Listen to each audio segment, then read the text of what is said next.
अमरावती शहरात गोवंश वाहतुकी संदर्भात कथित बेकायदेशीर प्रकरणावर पोलिसांनी मोठी कारवाई केली आहे।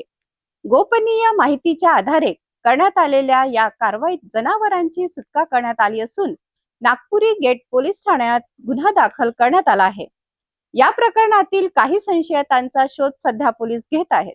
अमरावती शहर पोलिसांना मिळालेल्या गोपनीय माहितीनंतर ही कारवाई करण्यात आली। पोलिसांना काही व्यक्तींकडून गोवंश जनावरांची कथित बेकायदेशीर वाहतूक केली जात असल्याची माहिती मिळाली। या माहितीच्या आधारे पोलिसांनी सापळा रचून कारवाई केली आणि संबंधित प्रकरण उघडकीस आणले। कारवाई दरम्यान काही गोवंश जनावरांची सुटका करण्यात आल्याची माहिती पोलिसांनी दिली। या प्रकरणी नागपुरी गेट पोलीस ठाण्यात अपराध क्रमांक 324/2026 अंतर्गत महाराष्ट्र प्राणी संरक्षण कायद्यानुसार गुन्हा दाखल करण्यात आला आहे। पोलिसांच्या माहितीनुसार या प्रकरणातील काही संशयितांची नावे समोर आली असून त्यांचा शोध सुरू आहे। फरार संशयितांचा माग काढण्यासाठी पोलिसांची विशेष पथके कार्यरत आहेत। अमरावती शहरात अशा प्रकारच्या बेकायदेशीर कृत्यांविरोधात कठोर भूमिका घेतली जाईल असे पोलिसांनी स्पष्ट केले आहे। तपास दरम्यान आणखीन काही महत्त्वाची माहिती समोर येण्याची शक्यता असून प्रकरणाचा सखोल तपास सुरू आहे।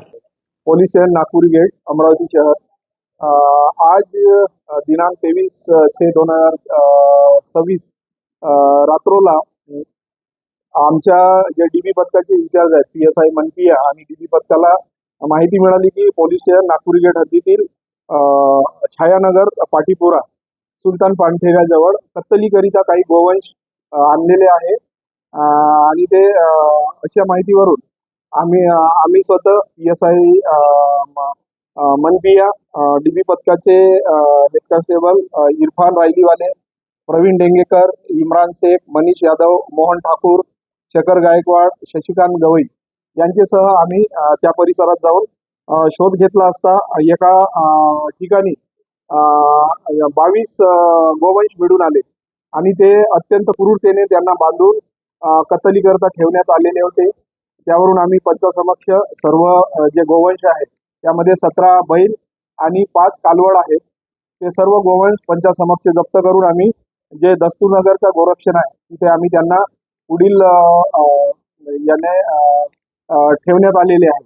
आणि जे आरोपी आहे सदर गोवंश इर्शाद खान, युसुफ खान वय 29 वर्ष, राहणार हैदरपुरा अमरावती शहर यांनी ते गोरक्षण कत्तलीकरता आणल्याबाबत माहिती मिळाल्याने त्याच्या विरुद्ध पोलीस स्टेशन नागपुरी गेट येथे अपराध नंबर 324/26 कलम 5A, 5B, 11(1)D, 11(1)E, कलम 9 प्राण्यांना छळ प्रतिबंधक अधिनियम 1960 ने गुन्हा दाखल केलेला आहे।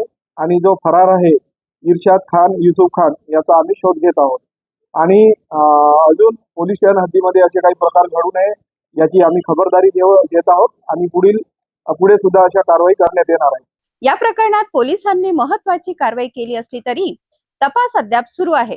फरार संशयितांचा शोध घेतला जात असून तपासानंतरच संपूर्ण चित्र स्पष्ट होणार आहे। अधिक बातम्यांसाठी पाहत रहा सिटी न्यूज।